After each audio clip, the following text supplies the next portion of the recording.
Niyakap ng kabayo ang buntis na babae. Ang doktor ay natakot nang makita ang nilalaman ng kanyang tiyan.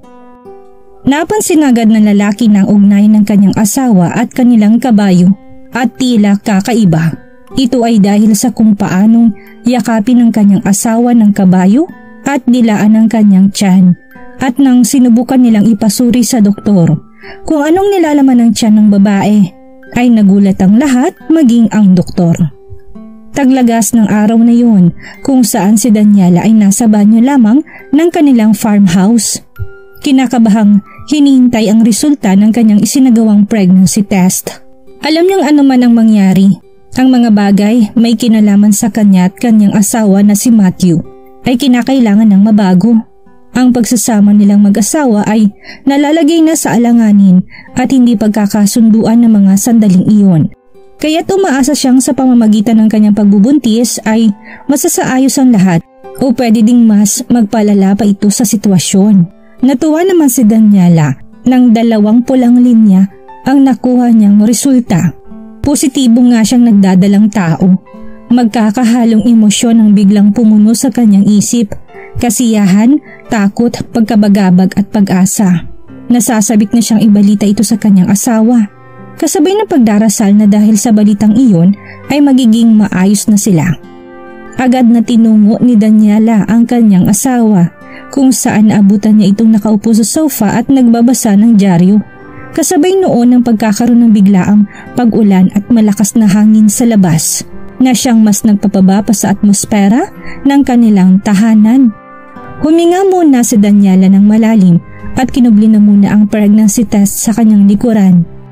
Han, pwede ba kitang makausap? Importante lang, wika ni Daniela na medyo kinakabahan pang boses. Si Matthew naman ay binaba ng dyaryong kanyang binabasa at napatingin sa kanyang asawa kung saan napansin niyang pagkabagabag sa itsura nito. Ilang sandali pa ay nagawa na ring ipresenta ni Daniela ang kanyang pregnancy test kay Matthew. Habang bahagya na napapaluha at sinabing, "Buntis ako!" Si Matthew hindi kaagad nakapagsalita. Nalilito sa kung anong kanyang dapat na maging ekspresyon sa kanyang nalaman. Maya-maya pa'y nagawa na rin niyang tumugon. "Han, sa totoo lang hindi ko alam ang sasabihin ko." Walang bahid ng kasiyahang ipinapakita si Matthew. Sa halip ay bahid ng pag-alala at pagdududa. Ang balitang iyon ay alam niyang magdudulot ng malaking epekto sa kanilang mag-asawa. Hindi lamang niya malaman kung sa mabuti ba o hindi. Si Daniela ay talaga namang nadismaya sa nangyari. Ang inaasahan niya, sana'y pagkasabik at kagalakang ekspresyon mula sa lalaking kanyang minamahal. "Ganito bang magiging reaksyon mo, Matthew? Akala ko pa naman magiging masaya ka," wika ni Daniela na medyo nanginginig pang boses sa pagkairita. Si Matthew naman, nang maunawaan ang pagkakamaling kanyang nagawa, ay nagsimula ng humingi ng tawad. "Han, pasensya na. Nabigla lang ako. Nasorpresa. Masaya ako, maniwala ka. Hindi ko lang talaga maproseso sa utak ko kaagad." Sinubukan ni Matthew na pag-aani ng sitwasyon, pero si Daniela ay sadyang nasaktan na sa nangyari. "Nasorpresa? Yan lang ang masasabi mo? Hindi ka panipaniwala," sambit ni Daniela, sabay alis na palayo sa kanyang asawa na umiiyak. Si Daniela ay lumabas patungo sa kanilang kwadra kung saan naroon ang kanilang kabayo na si Thor. Doon, ang tunog ng malalakas at malalaking patak ng ulan ang siyang maririnig mo lamang sa paligid na sumasabay sa kalungkutan niyang nadarama. Ang malalim na pag-iisip na may kinalaman sa bawat pagtatalo nila ni Matthew at kung paano hindi pa nila ito mapag-usapan ng maayos.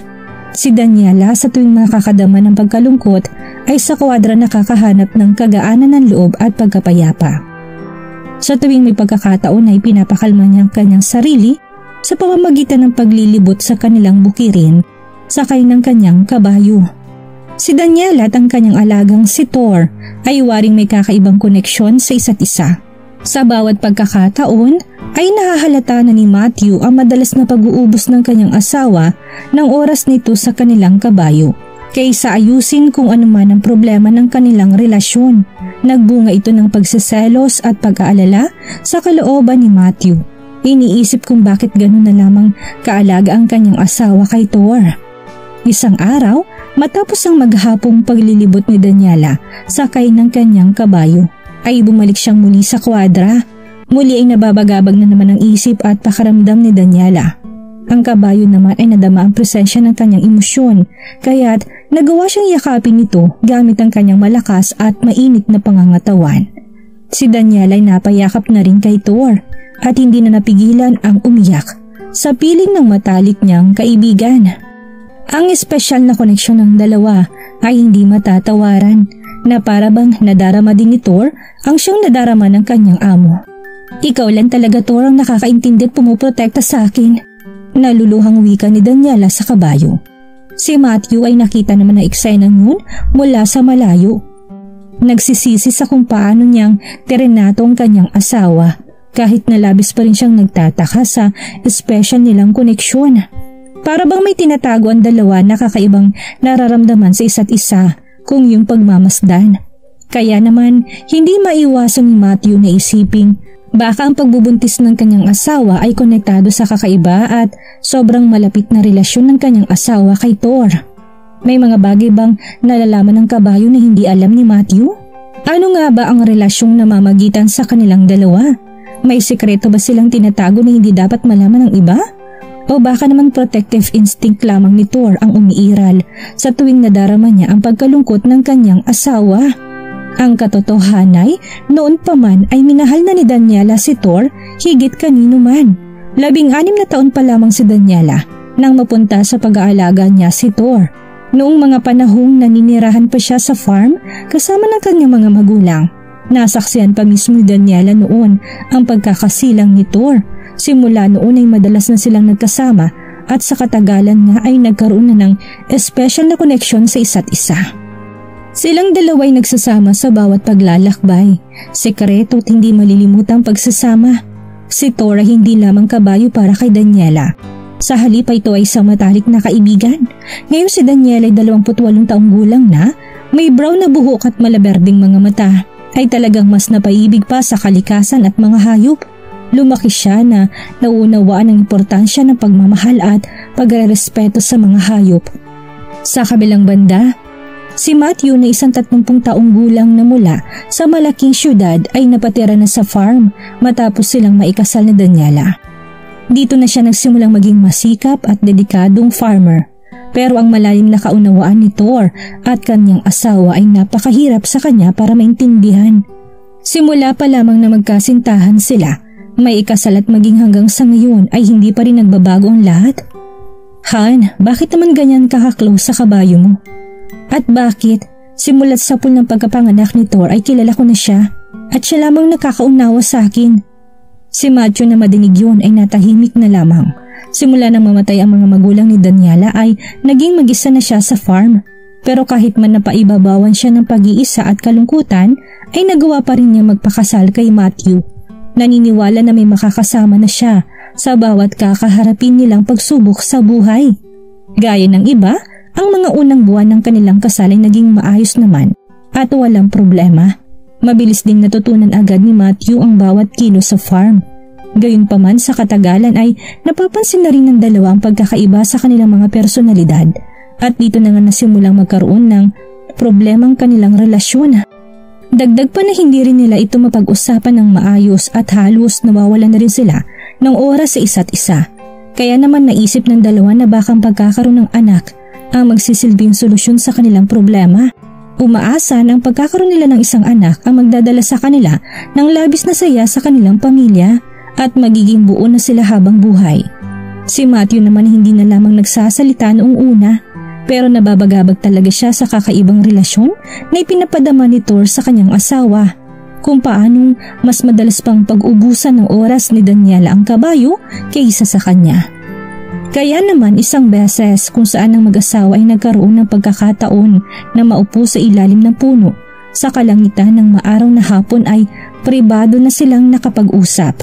Sinambit ang pagkakaiba ng bawat isa at naghanap ng paraan kung paano pa maisasaayos at mapapaganda ang kanilang relasyon. Mahal kita, Han. Nais kong maayos tayong dalawa. Pero sana bigyan natin ng balanse ang atensyon mo para sa amin ni Thor. Pasensya ka na, Pero pakaramdam ko kasi minsan nababaliwala na ako. Si Daniela ay nasurpresa at bahagyang napaluha. Tama ka, Han. Kailangan nating bigyan ng panahon ng isa't isa at masalagaan pang ating relasyon. Gusto kong humingi ng tawad dahil sa maling napadama ko sa'yo. Pangako, simula ngayon, titimbangin ko ng oras ko sa'yo kay Thor nang naaayon sa tama. Dito na nagyakapan ng mahigpit ang mag-asawa. Pilit na kinakayanan ang naging mabigat na damdamin nila sa isa't isa na handa na nilang harapin. Simula ng sandaling iyon ay mas naging malapit ng mag-asawa sa bawat pagkakataon na wala ng iba pang tinutukan o hindi ang maayos na pagbubuntis ni Daniela. Sa bawat buwan ay lumalaki na ang tiyan ni Daniela at lahat ng prenatal consultations ay hindi nila pinalagpas. Kinukuha ang bawat detalye ng dapat na gawin para masigurado ang kaligtasan ng kanilang magiging sanggol. Para bang nagsisimula ng maging magaan ang atmosfera sa farm at waring nagiging maayos na ang lahat lalo na sa kanilang pagbabalik. Subalit kasabay noon ay isang misteryo pa rin ang biglang nanaig sa farm. Sa bawat sandali kasi na dinadalaw ngayon ni Daniela si Thor ay tila nagpapadama na ito't nagpapakita ng ibang pag-uugali. Niyayakap ni Thor ang kanyang amo na parang nais itong protektahan sa isang bagay at dinidilaan ang tiyan nito sa hindi malamang kadahilanan. Maging si Daniela ay napapatanong at nagtataka kung bakit nga ba nagkakaganon si Thor o kung may nais ba itong ipahiwatig sa kanya. Si Matthew na nakikita naman ang eksena gaya noon ay nagsimula na namang mamroblema. Nagbalik na naman ang kanyang pagdududa sa relasyon ng kanyang asawa at kanilang kabayo. Sa puntong nakakausap na ni Matthew ang kanyang sarili. May kinalaman kaya si Thor sa pagbubun? Hindi. Paano mangyayari yun? Ano ba namang klaseng pag-iisip to? Gumising ka nga, Matthew. Gising. Sa bawat pagkakataon na natatanaw ni Matthew kung paanong dilaan ni Thor ang tiyan ng kanyang asawa ay hindi niya mapigilang isipin na may kakaiba talaga yung pinapahiwatig. Kaya naman ang farm ay nabalutan na naman ng tensyon gaya ng dati. Makalipas ang ilang araw ay hindi na rin ito nakayanan ni Matthew kaya tumindig na ito't naglakas loob na tanungin si Daniela. Han, masyado na ako nag-iisip na may kinalaman kay Thor. Alam kong tunog kalokohan to pero hindi mawala sa isipin ko na baka may kinalaman si Thor sa iyong pagbubuntis. Kayong dalawa'y palaging hindi ko alam kung paano to sasabihin. Si Daniela napatingin na kay Matthew ng seryoso. Maging siya ay nagulat at nabigla sa pinagsasabi at iniisip ng kanyang asawa. Ilang sandaling naging tahimik si Daniela. Imbis na sumagot ay mas naisip na lamang na baliwalain ang diskusyon na mas lalo pang nagpalawak sa pag-aalala ni Matthew. Han, pagod ako. Kung gusto mo, bukas na lang natin to pag-usapan. Lumipas ang araw na yon hanggang kinabukasan ay pinipilit ng alisin ni Matthew ang kamalian ng kanyang pag-iisip ng kanyang inakalay malayo naman sa pagiging totoo. Hindi man binabanggit ni Daniela si Thor ay mas madalas na niya itong nabibisita dahilan para mas mainggit pa si Matthew. Binaliwala na rin naman ni Matthew ng pilit ang lahat. Nilabanan ng kanyang maling pag-iisip na imposible namang mangyari. Lumipas ang bawat buwan na naging maayos naman ang pagdadalang tao ni Daniela na siyang natatanging dahilan para maging maayos pa rin ang kanilang pagsasama. Bagamat nababagabag pa rin si Matthew sa pag-iisip kay Thor ay mas binigyan tutok na lamang niya ang kanyang pamilya. Ilang linggo bago ang Labor Day ni Daniela ay napili na mag-asawa na huwag munang alamin ang kasarian ng kanilang anak. Ilan din namang prenatal consultations ang kanilang napuntahan dahil ang farm ay malayo pa sa syudad. Kaya naman magiging impractical na sa kanila kung sila'y magpapabalik-balik. Nagtitiwala si Daniela na kagaya ng kanyang ina't ng kanyang lola ay magiging maayos din ang kanyang panganganak. Ang ikinakatakot na lamang ng dalawa ay ang hindi normal na paglaki ng tiyan ni Daniela. Bakit ba ganyang kalaki ang tiyan ng asawa ko? Maaari bang hindi tao ang nasa tiyan niya? Hindi, imposible. Ano na naman bang iniisip ko? Imposible yun. Gumising ka nga. Si Thor naman ay patuloy pa rin nihiyakap ang kanyang amo sa tuwing ito ay nakikita. Muli ay dinidilaan ito ang tiyan ng kanyang asawa hanggang sa bigla na lamang itong sumakit ng sobra na para ba siyang napapaanak. Hindi na nag-aksaya pa ng oras si Matthew. Maingat na niyang sinakay sa kotse ang kanyang asawa at dali-dali nang nagmaneho patungong ospital. Naulan pa noon pero hindi na inalintana ni Matthew ang panahon. Masigurado lamang ang kaligtasan ng kanyang pamilya. Habang si Matthew seryoso nagmamaneho ng may pagmamadali, ang kanyang asawa naman ay walang hinto sa pagsigaw, bunga ng matinding pananakit ng kanyang tiyan. Pagkarating sa ospital ay agad nang nagsagawa ang doktor ng isang emergency ultrasound para mas maunawaan kung anong pinakaproblema. Si Daniela naman at Matthew ay kinakabahan sa tuwing napapatingin sila sa kung anong magiging ekspresyon ng doktor.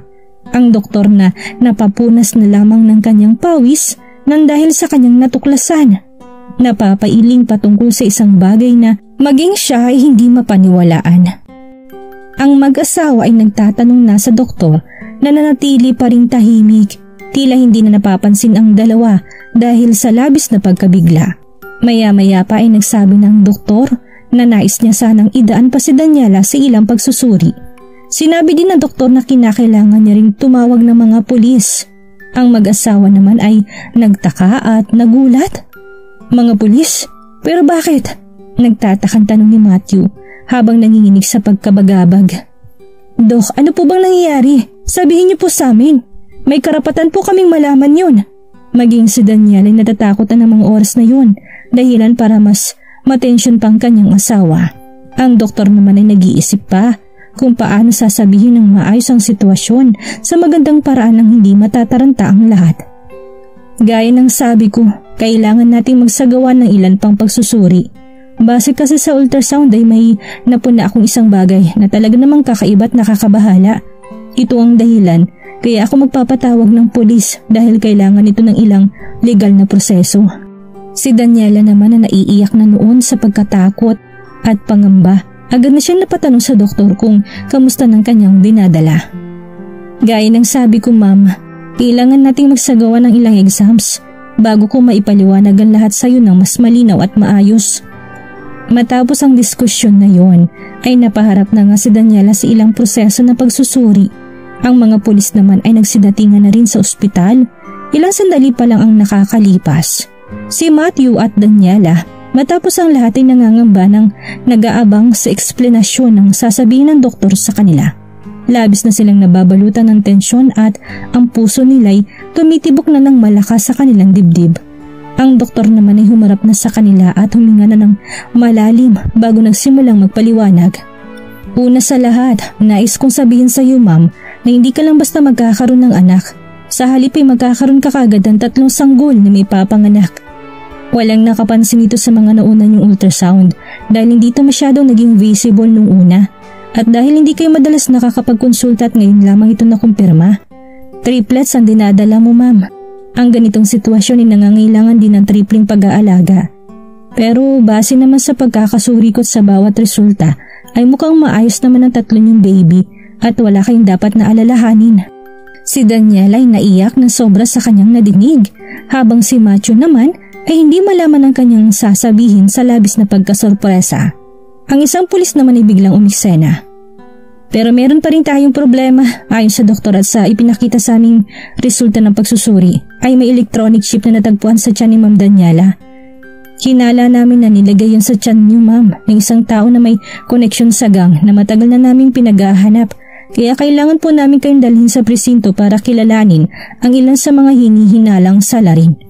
Wala din namang nagawa sila Matthew kung hindi ang makipag-ugnayan sa mga pulis para malinawan din sila sa nangyayari. Sa presinto ay naiharap si Matthew sa ilang mga hinihinalang salarin. Doon, nakilala niya isang babaeng na nurse umano na siyang nag-asikaso sa kanyang asawa nung simula.